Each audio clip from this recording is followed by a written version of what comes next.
Welcome to AISD Extra, the podcast that keeps you connected to everything happening in Angleton ISD. This episode, we're taking a closer look at the school market, a resource making a real difference for families in our district. Plus, we sit down with Superintendent Phil Edwards to talk all things Angleton ISD, from district updates to what's ahead for students and staff. Now, here's our host, Hannah Chalmers. I want to welcome everybody to this episode of AISD Extra, where I'm excited to have two ladies here with us from the school district, Ms. Takara Bowie-Cruz and Ms. Nisha Perkins. Hi, ladies. Hi. Good morning. Well, I'm excited to have you guys, and we're going to get into a lot of stuff about the school market, and that's what I want to talk about with you guys, because I don't know if people understand how special this is. The school market is something I know you two are like really the spearheaded people over it, and you take care of making sure it runs, and it's a special community project. And so I want to talk a lot about that. But before we dive into that, I want to ask a little bit just about yourselves. Like, how long have you been working for the district, and what is it that you do for AISD? You want to start, Takara? Sure. I'm Takara. Don't all jump at once. I'm Takara. I've been in the district 13 years. I started off as the nurse assistant at Westside, and then I became the caseworker for the social workers for the district. Which kind of led you into working with the school market? Yes, ma'am. Yeah. That's when I started working with the school market. Okay. And what about you, Nisha? I have been here 6 years now. I actually came from the state APS and decided I wanted to work with kids. So I'm one of the district social workers. So I have the high school and I'm at one elementary. And that's kind of how you tagged up when started working with the school market, is through the social worker side of things. Yes, ma'am. Yeah. Well, I know you two both do a lot for the district, more than the school market, but we're going to spend a lot of time talking about that, because I really, like I said, I don't know if people understand how special the school market is. So can y'all just tell me a little bit about what the school market is, like a brief description, how it involves different partnerships or student participation? Sure. So with the school market, it's ran by our kids at the junior high. We may have some high school kids that need hours for like different clubs or organizations, right? Yeah. Yes, like ma'am. some volunteer hours, right? Yes, ma'am. I know sometimes like JROTC and Yes, different groups they like come that. and help as well. Yeah.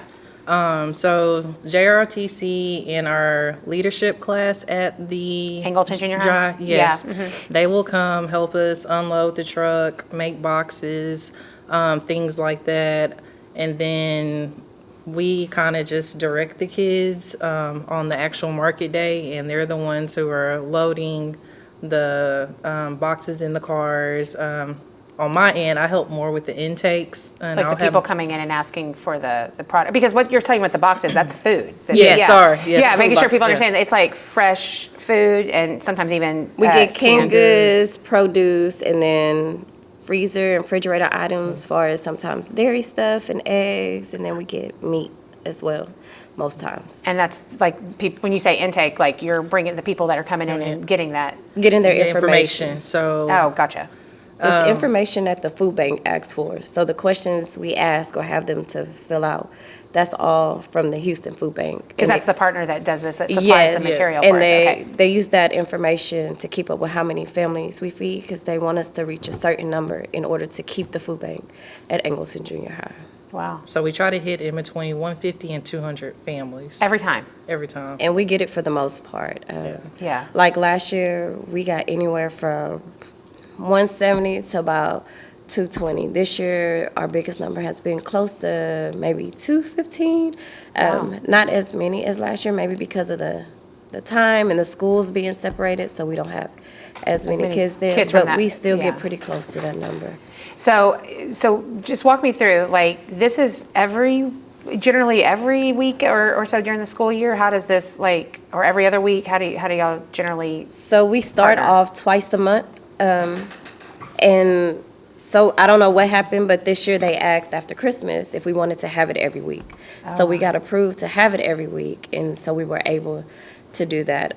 It's really up to them. They asked for us to do it at least twice a week, and for some reason they asked us to have it every week, so we do. So wow, y'all are doing this every week, and you're helping somewhere between 100 and 50-ish to 200 people every week with Yes, ma'am. this thing.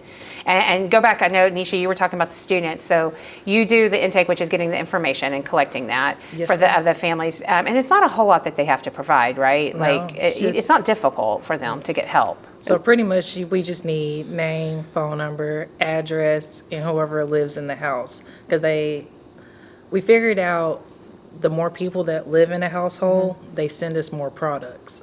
So it's not just, oh, well, I'm head of household, it's just that information.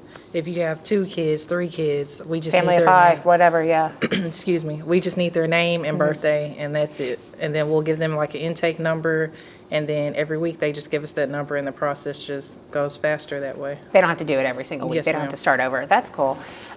So again, you're partnering with the food bank, the Houston Food Bank, and so they help keep track with those numbers. And then you bring students in to do the hard work on it. I mean, not the hard work. Y'all do the hard work too. I know that, but like they're the ones putting the boxes together and getting it ready for the families, and then actually handing it to families. Yes, Those are our junior high kids. yes. Wow. And I'll even say when I first started doing it 6 years ago, my kid was in 1st grade, so he's actually been helping, well, my kid and Miss Bowie's son, been helping since 1st grade. Like, he knows how to do an intake. Her son knows how to do an intake. So, I mean, it's really They're easy. well versed in the process. That's it. How long have we been doing the school market? I know it kind of started in It like started in the COVID, 2019. Yeah, like right before COVID, or right? during, I want to say around COVID time. I want to say that's when was it started happening, 2019, because then it yeah. was when I started in this position, that was the first year it started. So 2019, Yeah. 1919 school year. Because it's been a while that we've been doing it, and like you said, the amount of families and community members who were helping, because you don't have to be a school district employee or a student in the school district. It's open to the community, Yeah, correct? anybody can volunteer, because we take elementary kids sometimes when their parents want them to come. I tell them to bring them. I do ask for them to stay with them, especially if we don't personally know the kid. We ask the parent to stay with them, or if they have an older sibling, if they can stay with them while they do it. I don't mind them coming. The volunteer kid, The like volunteer, kids, yeah, yes, ma'am. uh-huh. And when far as anybody receiving food, it's anybody. We get people from Sweeney. We get people from Houston. We get people from like not Denver Lake, but Bay City. Like, it's Oh, open wow. to anybody. If you show up, you get food. We don't turn anybody away. Down, yeah. That's a super amazing service that you guys are doing, and I say you because I know that y'all really, this is your project. This is y'all own this, and y'all have a lot of passion for it. So on behalf of the community, I want to thank y'all for doing that, because I know I've been there a few times and I've watched the number of cars that are just lined up ready to go. Y'all do a great job. Thank you. Thank you, thank you. So you've already given me a great like little history of it. What type of help does the market provide? We've talked about the food. You said there are some perishables. So how does that work? Like, do you have like bags like that help kids take? Because I know some kids take it home from the school themselves, right? Yes, ma'am. So if there's kids that actually want it, we just ask them to come to us. But they do also have to fill out an intake. Some of that information that's on there, we can bypass, or we just make up for them to receive a box. But for sure, we need their name and their address. But anything else, we don't necessarily have to have put in. that. Yes, because they're students. And we got lucky. We got some freezer bags or insulated bags that now we can give to kids that ride the bus to take it home. We just ask that they bring it back so we can keep doing it. So we do have several kids that do it, and they come and see us when the market starts before they leave. So you're helping our own children who are in need, and then, I mean, just a massive amount of community outside even just Angleton itself. I Yes, love that. Even our kids that volunteer, they ask, and we was like, it's for Well, everybody. we have a high economically disadvantaged population in Angleton ISD. I think it's in the 70s at this point, and I know it is. So I don't know if people understand that, but that doesn't mean they're not going to sit there and help too, right? And Right. volunteer. Right. I love that about them. How can people get help? Like, what do they like? Where, like, if they want to help at the market, let's start with that. Like, if they want to help, how can they volunteer? How can they reach out to you guys? I would say email myself or Miss Bowie. Miss Bowie first. If she doesn't answer, then email me. All right, what's your email then? Go ahead and put it out there for everybody to know. My email is T as in Tom, B as in boy, OWIE @AngletonISD.net. Or you can call me at 979-997-7350. Please leave me a message if I do not answer. Most of the time, I'm all over the place, but Yes. I do try to get back to you. You are a busy, busy woman. Both of you really are. But that's how, if they want to like get involved and help, they can contact you. But also, if they need that help, you want them to reach out to you that same way? Yes, they can reach out to us or just show up to one of the markets. Show We're up not to one going of to the turn markets. anybody away. Intakes are done at the market. We don't do anything in advance. So the intakes are done at the market. You don't have to bring anything for the intake. Sometimes we do ask for the ID just to make sure we get the spelling right. Right. But if you don't have it, you don't have to bring it.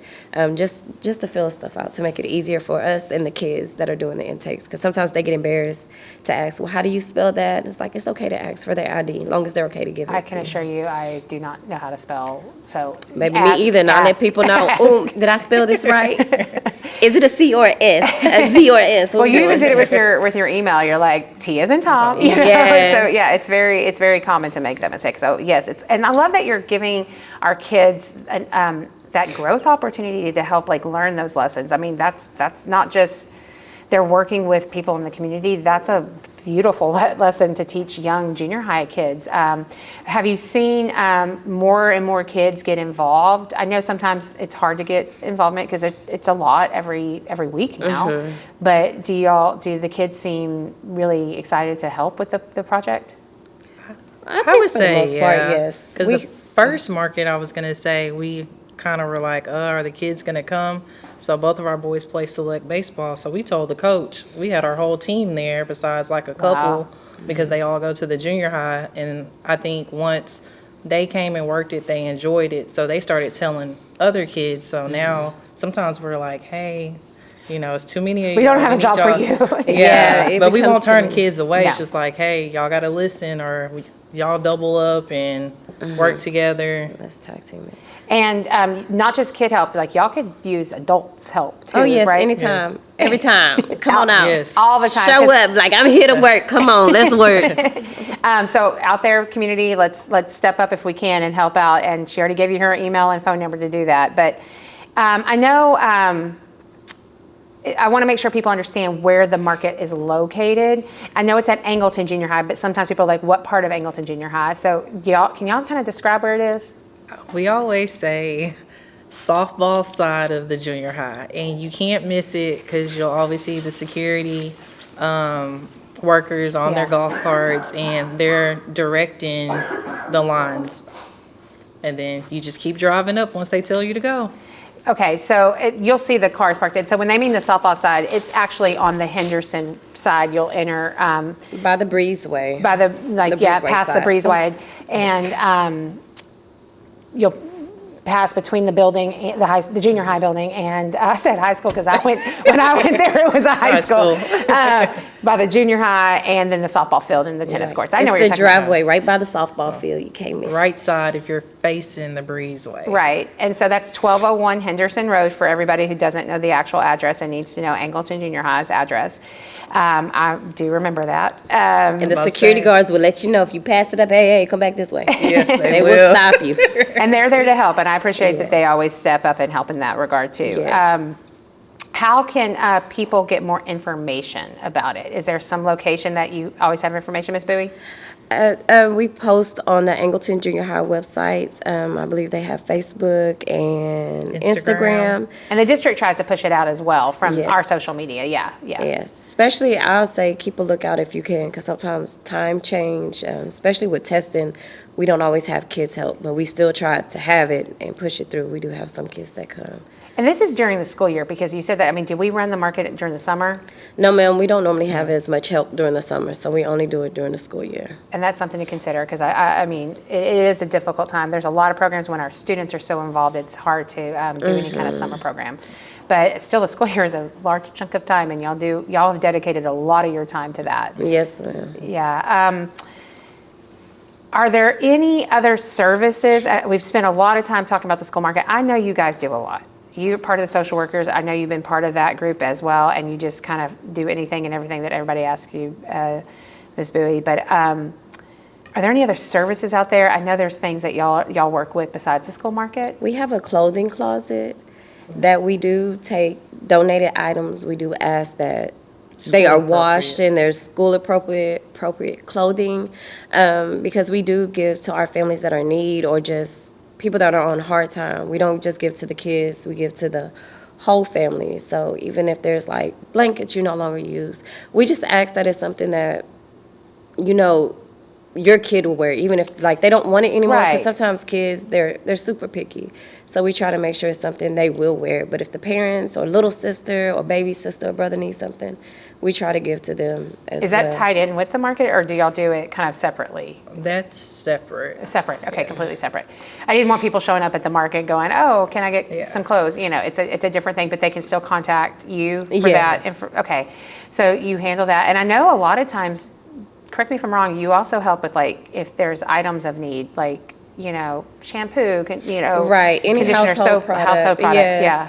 Yeah, we ask that if y'all have anything y'all want to donate, especially like our kids, like socks. Sometimes they need, even though they're older, they need underwear. Anything can happen. Socks and underwear. Sometimes, well, shoes. They run through shoes, and sometimes they're scared to ask. Belts. Oh, we always need belts. Yeah, I mean, just the basic needs that kids Right. need, and that kids outgrow. Kids have issues with socks, get holes in them constantly. Right. You know, there's all kinds of stuff. Or even So- snacks that we could send home with kids. Kids, that yeah. Sometimes we come across families that don't have electricity for the moment or something. Something quick for them to, easy for them to make. Because even though we have the market, sometimes it's not something they can cook if they don't have electricity. electricity, they don't have access to a microwave, they don't have access to the stove, right? Right. Y'all do some really amazing, important work, and I want to applaud you guys for what y'all do. I don't know if everybody in the district really understands how hard you work, not just in the school market, but how hard you guys work to try to really help our kids and our community. So I just want to give y'all an opportunity to say anything else you want to say about the school market. I mean, we always want volunteers, so if you want to push that again. Yes, come, please come. We're begging y'all. And if you reached out and I didn't answer, I'm sorry, but please come. Don't stop. And we will always try as the district to push them in the right direction to reach out to you guys. If y'all are hearing this and y'all really want to get involved and help or donate, please reach out to the district and or even Angleton Junior High, and they'll get to either one of you to try to get that information. We got some whispering on the side because I think she's asking, Miss Bowie's asking Nisha if she wants to talk about the closet at the high school. Oh, the den. Oh, the den, the Wildcat Okay. Den. Okay. I was like, it's funny, the cute little side was like, hey, talk about this, because there's so many things that y'all are a part of. I know, Right. and yes, you do help at the den, which is Yes. we've featured that before. Well, we featured the foundation before, which talked a little bit. But go ahead and talk about what the den is. So the den was started by very own Angleton, Quandre Diggs. He wanted to build a safe place, no questions asked, for kids that may need detergent, paper towels, shoes, clothing. Everything in the den is brand new.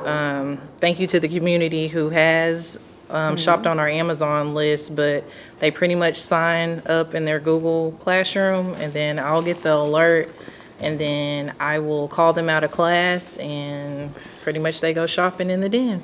Yeah, I've been in the den and I've watched the work that you do there. And like she said, a little bit different is it is meant to be new items and things like that. But it's one more thing that these ladies have their hands in and working on to help our kids in our community. It's another resource for our children in need, and and like you said, it's not hard. They just fill it out and like a little form for you and it goes to you, and then you call them in and they come in there, and it's a nice space for them to just kind of do a little shopping Yeah. for free. We don't charge in the day. Again, it's no questions asked. If you say you need it, if it's in there, it's yours. Yeah, and again, thank you to a huge community partner, our alumni, Quandre Diggs, for stepping up and doing a huge part of that donation, as well as we have some other community groups, I believe, like Rotary and groups like that who've contributed, and individuals, like you said, and that goes through the foundation. But ladies, I want to thank you again for being here. And again, I can't say it enough how much I have respect for what y'all do and the hard work, because I'll see them. There'll be days that they're setting up and doing something and I'm walking by just to go to the stadium or prepare for something. And these ladies are working in the heat The rain. We'll be out the there rain, today. in the rain. They're out there. If the market is supposed to be going on, they're out there. And so thank you guys for what you do. I appreciate you. And I know Angleton ISD appreciates you. And I know this whole community does. So thank you guys. Thank you. Thank you. Thank you, thank you.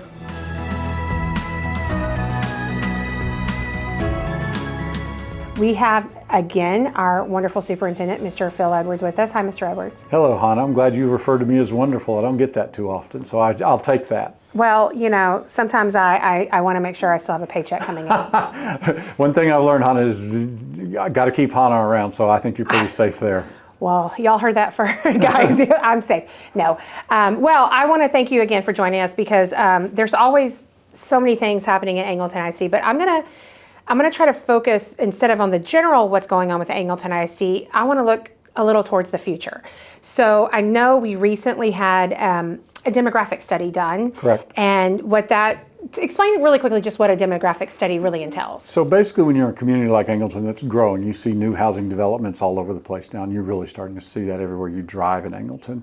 One of the things that's really important to do as a school district is you do demographic studies. And what that demographic study shows you is, hey, how many students should we expect to be in the school district next year? And how many the year after that, and the year after that? And what age levels are they going to be? And where are they going to live at? Projected okay. Areas where they're going to live. Yeah. You know, so what schools are they going to be zoned to? And so you get a sense then of what enrollment's going to look like, and it helps us predict how much staff are we going to need? How much more money are we going to have to spend on certain resources? Hey, when is there a possibility of we're going to be at capacity on all our facilities? So what are we going to do about that? Oh, possibly a new school of some Yeah, sort. at some point, yeah. yes. And so that's what the demographic study does. Typically, school districts are going to do these every 5 to 8 years, depending on if they're growing or reducing in size. But when you get in a community like ours, we're now doing one every year because we need to see what those enrollment numbers are going to look like and what they project out as we move forward into the future. So every year. So we just got the most recent one back. I mean, I think yesterday, hot off the press, right? Yeah. So that's based on demographic data and student enrollment data, all this real estate information through the end of 2025. Okay. And so it's information that ended at the end of December.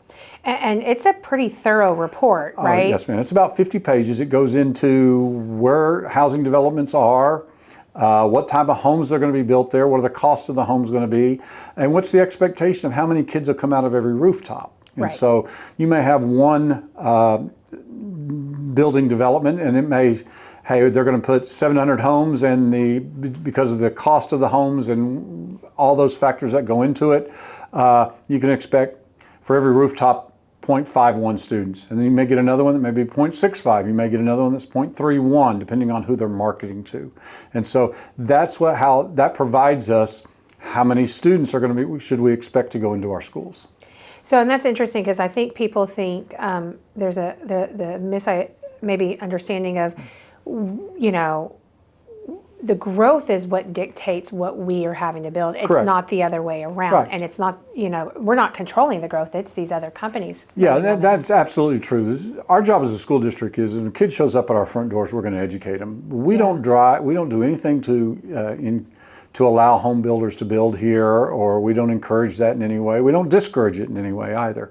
It's just a natural flow of progression of population as it comes out of the Houston, comes out of Pearland, now coming out of Alvin, that's coming into Angleton next down 288. This is going to be continuing in our ISD for the next 15, 20 years. And just trying to get ahead of it with these demographic Right. studies I think and things like that. the thing that's really important is school districts can respond one of two ways. You can either be proactive or reactive. Right. Reactive means you're going to have a whole bunch of kids sitting in a building, and you're going to have class sizes that are really big, and you may not have enough classrooms to fit them in. You may literally have portables. Yeah, maybe not even portables. I've seen where people have classrooms in the cafeteria. Oh, wow. Or you go in and put up portables outside to take all the growth and all the students that are coming into these schools. And portables are a really bad investment for school districts. They cost a lot of money to put in, and you almost when it's time to get rid of them, you get no Return on that. return on it, and plus they don't last very long. We can build a Right. brick and mortar building that'll last 30, 40, 50 years.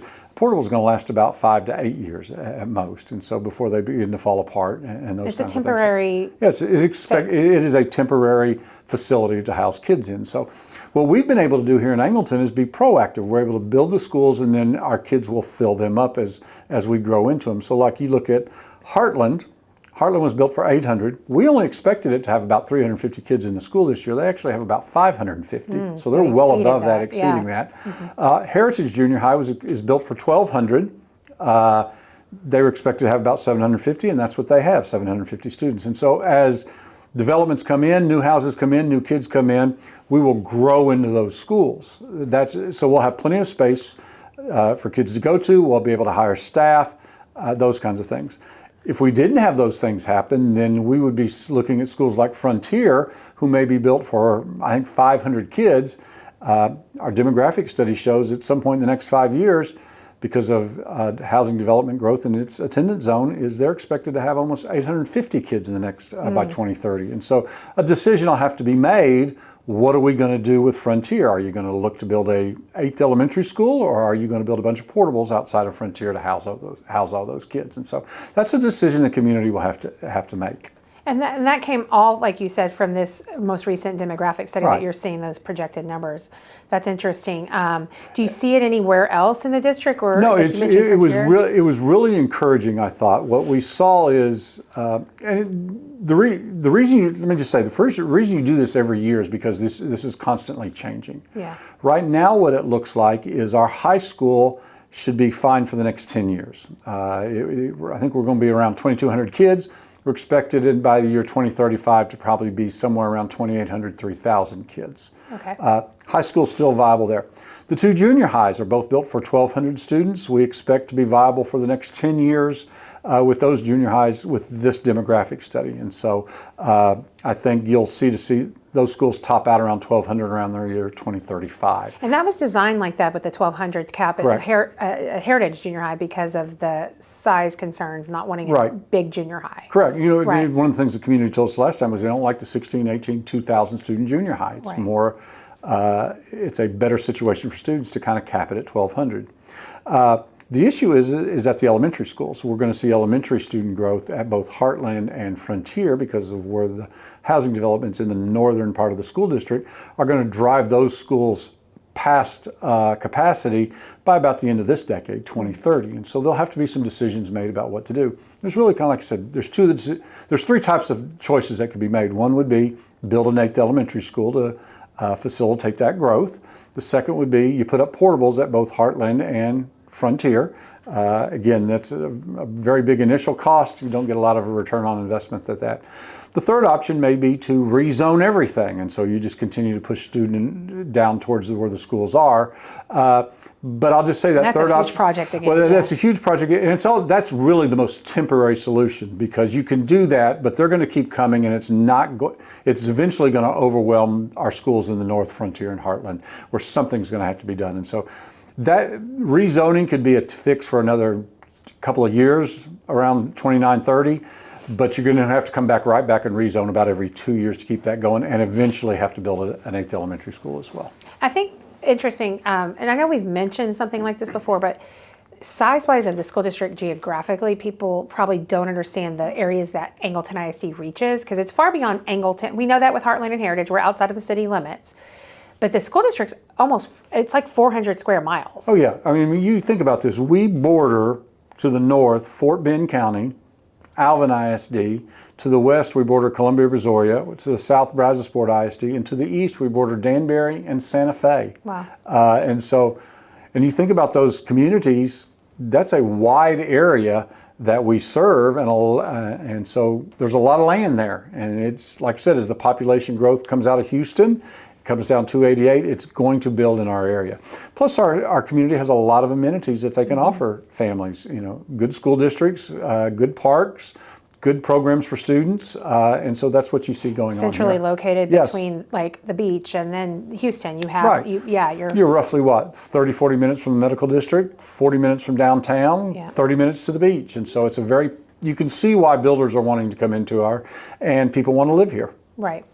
That makes sense. So is there anything else that came out of the demographic study that was maybe a little bit more on the, we didn't think about that, or we didn't see that before, the last one we did? Not really. We did see some new communities that are not quite ready to start moving dirt yet that we didn't know about, two in particular.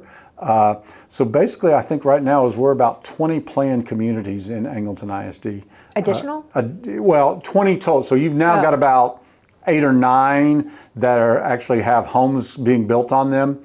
You've probably got another 4 or 5 that are moving dirt and are building entryways into the areas. But you've got another 3 or 4 that are out there that really hadn't started yet that expect to be started probably in the next 2 to 3 years. And so, again, you're going to see that continued rooftops being built in our community. I will say when I drive by Heartland and Heritage, the subdivision, Ashland, Right. And how fast some of those houses kind of, I was there one week and then all of a sudden I see rooftops the next week. And I'm like, wow. I was out there over the weekend. I know January 1, they had 3 houses that were being lived in. And at the beginning of March now, I think they're up to 20. And so those are 20 occupied homes right now. And so they're building them and people are moving in them very quickly. You see that in all the other areas as well. Windrose Green, which is the community right beside Angleton High School. Off of 503, yeah. One of the things the demographic study showed is they've got 650 homes built in there and are projecting to build another 300 homes. They were supposed to cap out at 600 homes, and that was not supposed to be built until 2030. And so they are 5 years ahead of projection and are building more. That's what I'm seeing too, is like they're going up and they're getting occupied pretty quickly. Yes, they do. And so, again, it just speaks to this is a community that people want to live in. There's a lot of great things for families here. And that's why home builders are coming in, because they can sell those homes. So I love that we just kind of shared some growth happening, but we do kind of need to talk about, I think we should talk about, we know we had a bond in the fall that did not pass. Correct. But that doesn't mean projects just sit that have to be looked at and addressed, right? Correct, absolutely. So what are we really doing now that the bond didn't pass to address those needs and moving forward? So basically what we have is between 2022 bond savings and interest that we've been able to earn off of of the bond money, somewhere around $45 million that we can go out and spend. So the first thing we've done is we've gone and looked at the 3 schools that were on the ballot to get rebuilt, which were Northside, Southside, and Angleton Junior High, and look at, well, first, as soon as the bond didn't pass, we met with the board and we talked about what's the timeline for keeping these buildings. And so the decision was, hey, if we're looking to possibly build a new 8th elementary school sometime around the end of the decade, that might be a time to reconsider as well rebuilding Southside and Northside. Those are buildings that are 75 years of age. They're going to be 80 years of age. And it's not normal for a school building to go that far. Typically, you'll see school districts who want to do 30. In Angleton, we think somewhere around 45, 50. These schools are way past that. And so they're going to continue. But basically what we've done is maybe a shorter time span to use those, possibly, depending on what the voters tell the school district, is to do repairs at those buildings to kind of keep them viable for the next 5 to 6 years. And so we're looking at things like HVAC systems that are old, not working as well, don't cool the air, don't demoisturize the air as How appropriate. much do those generally cost? I mean, I know it varies, and it varies depending on the unit. So, for example, the estimated cost on replacing all the HVAC equipment at Angleton Junior High was just shy of $9 million. I mean, it's not like your house is what I'm saying. No, it's not like your house. We're doing a project now at West Side in which we're replacing older HVAC units that are 25, 30 years old, end of lifespan. It was estimated we need $4.5 million. We're able to allocate $2.5 million to that. And so we're just going in and fix the most immediate needs there.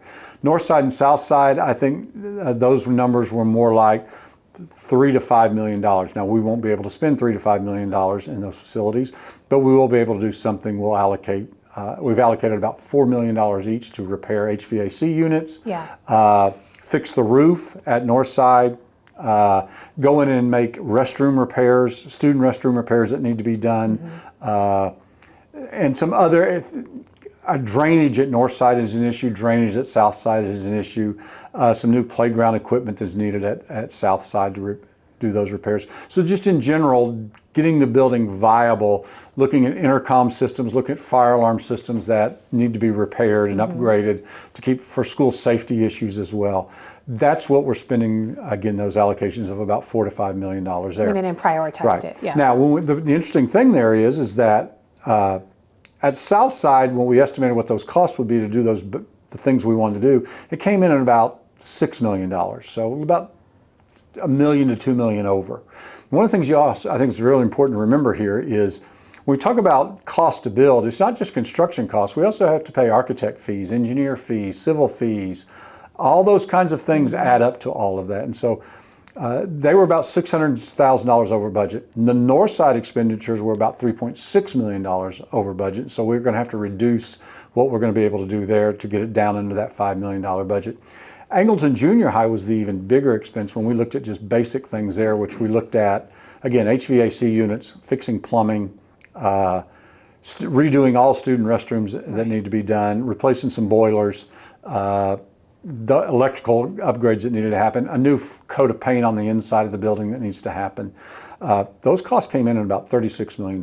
And the budget for Angleton Junior High, which we want to keep for about 15 more years, the budget for Angleton Junior High allocation was $20 million. So we've got to cut $16 million worth of projects out to be able to meet that allocation. That also goes along with our other projects. Some of our other schools have some issues as well. Rancho Isabella has got a structure issue on the, and so we've got to go in there and do a lot of groundwork around the building to get water flowing away from the building instead of flowing underneath the building, which is happening right now. I talked about West Side and the HVAC equipment, those kinds of projects. I know Frontier has some issues too. Yeah, Central is another great thing. If you've ever been behind Central at the pickup line, that driveway is so narrow you can't get through there. We can't get buses through there. So we're looking to expand that. And then I think the other thing at Central is the old football stadium. The field and the track are in great shape. We want to keep this, but the stands are no longer safe for people to be in there. There's huge gaps there, and so that needs to be demolished and made into most likely more parking spaces or help widen that area. So, and it really is a safety issue with the stands because I know people are attached. Oh, absolutely. Absolutely right. understand, but we got to do it safe for. Yeah, I mean, when the thing's crumbling, Right. we can't put people up. We don't want people walking in there because something may happen, and so Right. it's a safety issue, and so we've got to demo that structure. And so all the things I've just described right now came in at about, I think, around $60 million. And so we're having to cut I think $15 million out of all these projects to get within our budget of what we can spend. That's a lot of projects. My mind is now recognizing my home repairs are not that big a deal after all. They are, but Well, I think one of the things is a lot of times people do kind of think about that, like home repairs. We have to operate under codes, and so we have to operate under city codes. We have to operate under federal codes. But even your architects have to be specific, and your engineers have to be specific. Yes, right. So the American licensed, Disability Act makes us do things Yes. a certain way. All these different codes and all these different regulations we have cost a lot of money to implement, and it's good reasons. They're there for the safety of students, right? We just don't want to build a building and have a wall fall down and fall on a bunch of kids. Obviously, no. No, right. And so those, to be able to do all those things, there's money that costs. Fire alarms are another great thing. They have to meet a certain code, and they have to be in there because it's a student safety issue. What are there some other projects that we know or other parts that we know after coming from that bond? And I don't want to harp on it because I mean we need to move forward, but we have to move forward. So what are some of the other things that we're I think changing around? Like I said, mainly it's about putting money into our schools. Okay. Intercom repairs is a big area. Fire alarm. Putting a new fire alarm in Angleton Junior High needs to happen. New intercom system needs to happen in Angleton Junior High. Those are school safety things. To be very honest with you, if it's not going into the schools or has already been allocated into something like the Marshall Project or the Downing Street Project. Which was already a promised project. Which is already promised projects. Right. We're going to spend the amount of money that we said we're going to do there, but that's going to be it. The rest of our savings that we have is going to go into schools to keep them as viable and as long-term as we can and keep our students safe and keep them as viable, good educational facilities for our students to use. Yeah, and it's a lot of it goes back to even with the demographic study of that forward thinking with facility planning, Right. right? And you're not, and who helps make those decisions with the facility planning that goes on? I know there's different pockets of people. Yeah, so we work with our architects, PBK. We work with our general contractor, Dramala. We have a group, ProLego, that works for us and advises us. And then we have people here in the district. Our Assistant Superintendent, Roberto Munoz, does a lot of that work. Our Maintenance Director, Jose Macedo, does a lot of that work. And so, and myself. And so it's kind of this whole team effort to, hey, here's what we got, here's the amount of money we have, here's the projects we need to do. How do we make sure we do the most we can and spend the money as wisely as we can? Back in January, Mr. Edwards announced his intent to retire this summer after 8 years of dedicated service to Angleton ISD and 38 years in Texas public education. We got some final thoughts from Mr. Edwards. What are your plans? Like, what is I'm going to sleep for a little bit. You're gonna sleep? Oh, you actually get to sleep. Yeah, I'm going to appreciate the phone not ringing all the time, those kinds of things. I might miss some of the comments that I get to see about me on Facebook. Maybe not as much about that, but we're going to stay in the area for a little bit. I'm looking for what that next opportunity. I still feel like I have things that I can give. I don't know that I want to work as hard. I don't know I have the energy to continue in this job, although it has been a great job, a great community. I've very much enjoyed it. But looking for that next opportunity that I continue to help and provide a service to public education. And so I'm not sure what that role is yet. I've got a couple irons in the fire. It's something will work out. But you know that we'll see where the next chapter of my life leads to, and so that's kind of what we're looking forward to, try and figure that out. Well, for me, I have this vision of Mr. Edwards becoming a professional estate sales attendee, because that is, in case y'all did not realize that is what he loves to do on the side, is go to estate sales. So I'm interested to see that blow up for you a little bit. I don't know that I can blow up. I don't have quite that much money, and at some point I got to quit buying stuff and get rid of stuff, and so.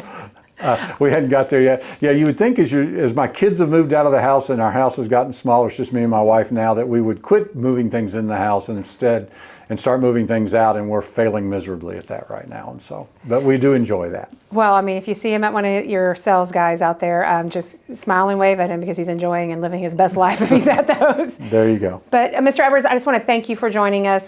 Thank you for your 38 plus years of service to education and all your years here at Angleton ISD. I know I speak for everyone, and not just thanking you for joining the podcast, but really and truly for all the work you've done here and everything you've done to build up Angleton ISD and the students of this community. It's meant a lot to a lot of people, and we appreciate you. Well, thank you very much. That's very kind to say. I will say Angleton has been the best place I've ever worked at. I've very much enjoyed my time here, and it's been a wonderful place to live and work. And so I appreciate those sentiments. Well, we're going to leave it with that, because that's the best thing that could be said. All right, very good. Well, thank you again for joining us for this episode of AISD Extra. I want to thank our special guests, Takara Bowie Cruz and Nisha Perkins, and of course, Mr. Edwards, for joining us for his final AISD Extra before he retires. It's his last one. I also want to thank our producer, Alex Radow, and Scott Faradosi, who provided the music for us. This is Hannah Chalmers. As always, stay excellent, Wildcats.